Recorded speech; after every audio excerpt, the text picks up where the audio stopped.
जैसा कि Ambu bag से कैसे हम पॉजिटिव प्रेशर वेंटिलेशन देते हैं, तो उसमें मैंने बताया एंड टर्म नहीं यूज करना। ये एंड टर्म क्यों? क्योंकि जब आप सीपीआर करेंगे, कार्डियो पल्मोनरी रिसर्सिटेशन, जब हार्ट रेट बच्चे का न्यूनेट का 60 से कम हो जाएगा तो ये सीपीआर का इंडिकेशन होता है। उससे पहले जैसे हम बीच में कुछ पोर्शन छोड़ रहे हैं उसको बताएंगे। होता है जैसे जब आप यमार सोपा करेंगे तो लास्ट पार्ट होता है अल्टरनेट एयरवे। अल्टरनेट एयरवे आप लेरिंजियल मास्क एयरवे या इंडोट्रेकियल ट्यूब डाल सकते हैं। तो अगर आप अल्टरनेट एयरवे में ही इंडोट्रेकियल ट्यूब डाल दिए हैं तो अच्छी बात है, और नहीं तो अगर 60 के नीचे हार्ट रेट हुआ तो आपको इंटूबेट करना है। पेशेंट को इंटूबेट करके कार्डियो पल्मोनरी सीपीआर स्टार्ट कर देना।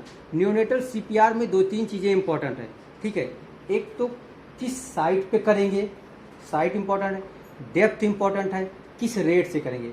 तो साइट होता है जैसे तुम्हारा स्टर्नम है, चेस्ट का अपर टूथ और लोअर 1/3 का जो जंक्शन होता है वहाँ पे। अब ये जंक्शन तुम ऐसे से डिसाइड नहीं कर पाओगे, तो उसके लिए तो जो निप्पल है, निप्पल के लेवल पे एक इमेजिनरी लाइन ड्रा करेंगे। एक इमेजिनरी लाइन ड्रा करेंगे निप्पल के लेवल पे, उस लेवल पे हम थंब से करते हैं, ठीक है। दोनों ये थंब रहेगा, अभी हम करके दिखाएंगे, ठीक है। दोनों थंब रहेगा, थंब से करेंगे। उसके लिए पीछे पकड़ने इन सर्किल करेंगे, बॉडी को इन सर्किल करेंगे, लेकिन ध्यान देना ये एकदम टच नहीं, एकदम क्लोज नहीं ये कर हो जाना है। इन सर्किल करेंगे लेकिन दोनों के बीच में ये पीछे गैप रहेगा। ये एक एक पॉइंट इंपॉर्टेंट है। जो डेप्थ रहेगा वो एपी डायमीटर का, जो एपी डायमीटर है इस तरह से उसका 1/3 होना चाहिए, एटलीस्ट 1/3 होना चाहिए, ठीक है। रेट क्या होगा?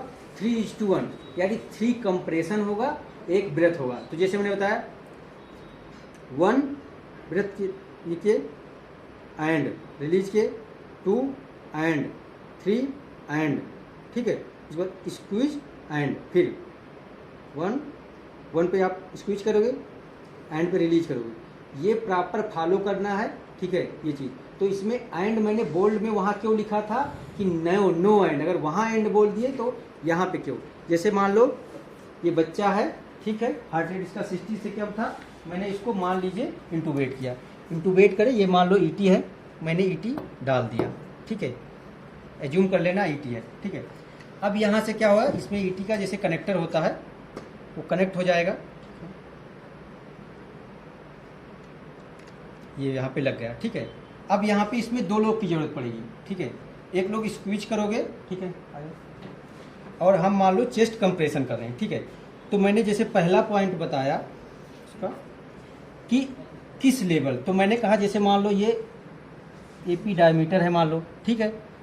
तो यहाँ पे मान लो 1/3 2/3 हो रहा है, तो उसके लिए सीधा था निप्पल जो है उसका एक इमेजिनरी लाइन ड्रा कर ले निप्पल के लेवल पे, और जस्ट उसके नीचे जो ओके यहीं पे करना है, ठीक है। कैसे करना है? पहले डेप्थ क्या होना चाहिए, जो इसका एपी डायमीटर होगा, मतलब एपी डायमीटर होगा उसका 1/3 जाना चाहिए, तभी तो हार्ट दबेगा, तभी स्क्वीज होगा। रेट क्या होगा? 3:1, मतलब 3 कंप्रेशन देंगे, 1 ब्रेथ देंगे, ठीक है। और टोटल 30-90 कंप्रेशन हो जाएगा 1 मिनट में, और 30 ब्रेथ होगा, क्योंकि रेशियो होता है 120, एटलीस्ट 100 to 120 होना चाहिए इफेक्टिव सीपीआर के लिए। इफेक्टिव सीपीआर के लिए 100 to 120, तो 120 बेन लेते हैं। अब 3:1 का 120 को अगर 3:1 में डिवाइड करोगे तो 90 और 30 वो हो जाएगा, ठीक है। कहाँ से कैसे हर चीज़ समझ आए। तो जैसे ये है, तो हमने यहाँ पे क्या क्या मैंने बोला था एक लेवल, तो मैंने ये क्या क्या इनसर्कल किया, देखो इनसर्कल किया, लेकिन एकदम ये नहीं किया, ये गलत तरीका हो गया, ये तरीका गलत हो गया। मैंने दोनों ऐसे, अगर ऐसे कर लिया तो स्पेस देना है इसके बीच में, ठीक है। हाँ, अब देखो यहाँ पे इस तरह से, ठीक है, स्पेस नीचे मैंने कर लिया। अब यहाँ पे ये लेबल हुआ, ठीक है। ये लेबल देखो इस तरह से होना चाहिए कायदे से, तो ये स्ट्रेट होना चाहिए, ठीक है। यहाँ पे ये यहाँ पे इस तरह किए। अब यहाँ पे जैसे मुझे करना है तो करें 1 and 2 and 3 and squeeze and बोलो, squeeze and 1 and 2 and 3 and squeeze and 1 and 2 and 3 and, squeeze and ठीक है। ये अब इसमें ध्यान देना, मैं तुम्हें दिखाने के लिए स्लो कराई, वो स्पीड होनी चाहिए कि आपका 1 मिनट में 120 कंप्लीट हो जाए दोनों मिला के, ठीक है। तो किसी को डेप्थ क्या है 1/3 होना चाहिए ईपी डायमीटर। पोजीशन साइड क्या है, निप्पल के लेवल पे एक इमेजिनरी लाइन ड्रा करो, वैसे 2/3 अपर 2/3 लोअर 1/3 का चेस्ट का वो मार्किंग करके कर सकते हो, ठीक है। हाँ ध्यान देना, जैसे एक चीज देखो, और जब मैंने ये किया तो ये दबा दिया, अब ये नहीं, देखो ऐसे करके ऐसे कर दो, ऐसे करके, तो क्या हुआ, इसका चेस्ट पूरा हो रहा है, तो फुल रिकॉइलिंग करने देना है। देखो ध्यान देना, इसको पूरा रिकॉइल करने देना। लेकिन एक चीज़ और ध्यान, ये जो हमारा फिंगर है ये चेस्ट से अप नहीं, डिटैच नहीं होना चाहिए। तो दोनों चीज़ का ध्यान देना है। एक तो यहाँ जो हम कर रहे हैं ये गया, अब यहीं पे एकदम कर दो तो कहाँ लंग्स का एक्सपेंशन हो ही नहीं पाया। आपको पूरा एक्सपेंशन होने देना, पूरा एक्सपेंशन होने देना है, लेकिन डिटेच में नहीं, ऐसा नहीं कर देना है, ठीक है। इसमें क्या हो, हिंडरिंग हुई, टाइम हो जाएगा, ठीक है।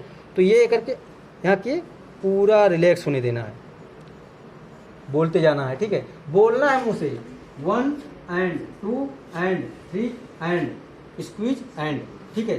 सारा टर्म एंड कंडीशन बता दिया। ये होता है इफेक्टिव सीपीआर। अब इस सीपीआर करते समय 3 पॉसिबिलिटी है। अगर उसका हार्ट रेट हो सकता है 100 के ऊपर चला गया, हो सकता है 60 से 90 के बीच में, हो सकता है 60 के नीचे है। तो अगर 60 के नीचे है तो सीपीआर का इंडिकेशन होता है कंटिन्यू। अगर 30 सेकंड तक सीपीआर करने के बाद भी हार्ट रेट 60 से कम हुआ, तब इंडिकेशन होता है एड्रेनलिन का। पहली बार 60 से नीचे सिर्फ सीपीआर करोगे, एड्रेनलिन नहीं दोगे। 30 सेकंड तक करने के बाद भी अगर हार्ट रेट 60 के ऊपर नहीं जाता है, तब आपको एडीआर देना है, सीपीआर तो करना है, ठीक है।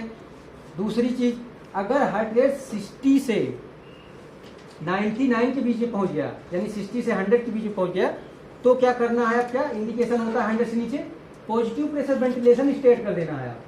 अब आपको सीपीआर नहीं देना है, वो पॉजिटिव प्रेशर वेंटिलेशन आप ईटी पड़ा हुआ है, आप ईटी से कर दीजिए, नहीं वो ईटी से कर दीजिए, ठीक है। जैसे 2-3 स्क्वीज, 2-3 स्क्वीज, सेम चीज। जब आप यहाँ करेंगे ये चीज पॉजिटिव पर, ये एक तो मास्क के थ्रू हम कर रहे थे, अम्बू कर रहे थे, एक इससे भी आप पॉजिटिव प्रेशर दे रहे हो, ठीक है। तो यहाँ पे वही 2-3 स्क्वीज, 2-3 स्क्वीज, ठीक है, सेम पैटर्न। अब चूंकि अब वो दूसरी चीज है, या तो ईटी निकाल भी सकते हो, लेकिन अगर आप निकाल दो बाद में फिर से 60 नीचे गया, फिर से आपको डालना पड़ेगा, ठीक है, ये चीजें।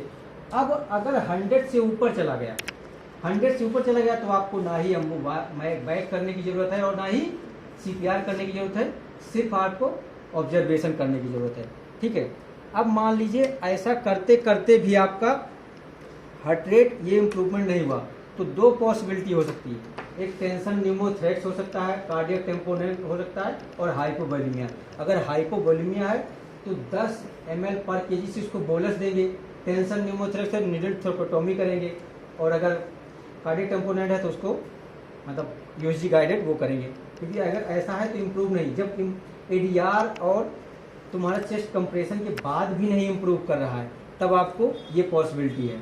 तो ये पूरा पैटर्न होता है। अभी इसका पार्ट बीच में बचा हुआ है, क्योंकि हमको इस पर डिमॉन्स्ट्रेट कराना था, एक दिखाने वाला पार्ट कर दिए हैं। बाकी अभी कैसे पॉजिटिव प्रेशर के बाद क्या क्या देखते हैं, फिर यमार सोपा क्या आता है, आगे कैसे प्रोसीड करेंगे, ये वाला पार्ट बहुत बहुत इंपॉर्टेंट है। अभी एनआरपी का काफ़ी पार्ट इंपॉर्टेंट बचा हुआ है, ठीक है। तो हम नेक्स्ट लेक्चर में आगे से पॉजिटिव प्रेशर में क्या क्या देखते हैं उस चीज़ से कंटिन्यू करेंगे। Thank you.